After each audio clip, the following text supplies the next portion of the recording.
விட ராஜாஜி அவர்கள் மறைந்த பிறகு அவருக்கு ஒரு இரங்கல் செய்து விட்டார் இந்த ஈவேரா. அந்த ஈவேரா சொன்னதையே இப்போ நான் படிக்கிறேன் கேளுங்க. ராஜாஜி அவர்கள் தான் திராவிட நாட்டில் சமபந்தி போஜனம் என்பதும் அதைவிட தீவிரமான சாதி பேதம் என்பதே இல்லாமல் யார் வீட்டிலும் யாரும் உணவருந்தலாம் என்கிற தன்மை ஏற்பட்டது.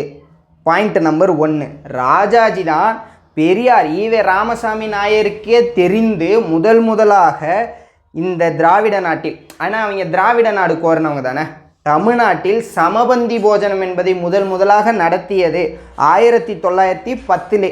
அவரே சொல்கிறாரு, நான் அறிய ராஜாஜி அவர்கள் 1910 பார்ப்பனர் அல்லாத மக்களோடு சமபந்தி போஜனம் செய்தார். அவரே சொல்கிறார். நீங்கள் யார்? ஈவே ராமசாமி நாயக்கர் சமத்துவத்துக்காக பாடுபட்டார், சமூக நீதிக்காக பாடுபட்டார், சாதி ஒழிக்க பாடுபட்டார்னு யார் என்னென்னலாம் பேசுகிறீங்களோ அது எல்லாமே அவருக்கு முன்னாடியே 1910 செஞ்சது மூதறிஞர் ராஜாஜி. அப்புறம் அவர் சொல்கிறாரு, அது மாத்திரமல்ல, கலப்பு திருமணம் என்னும் தன்மையை துணிந்து ஆதரித்தவர் ராஜாஜி. தனது பெண்ணையே பார்ப்பனர் அல்லாதவருக்கு மனம் செய்து கொடுத்தார்.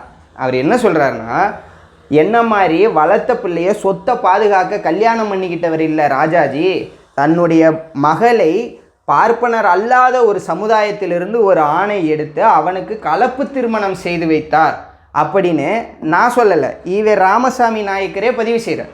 யார் பெண் விடுதலைக்காக போராடினார், பெண் சமத்துவத்துக்காக போராடினார், பெண் உரிமைக்காக பேசினார், பெண் கல்விக்காக பாடுபட்டார்னு சொல்கிறீங்களோ அந்த ஈவேராவே புகழாரம் சுட்டியிருக்கார். யார்? ஒரு பாப்பான் சங்கி ராஜாஜி அவர்கள்.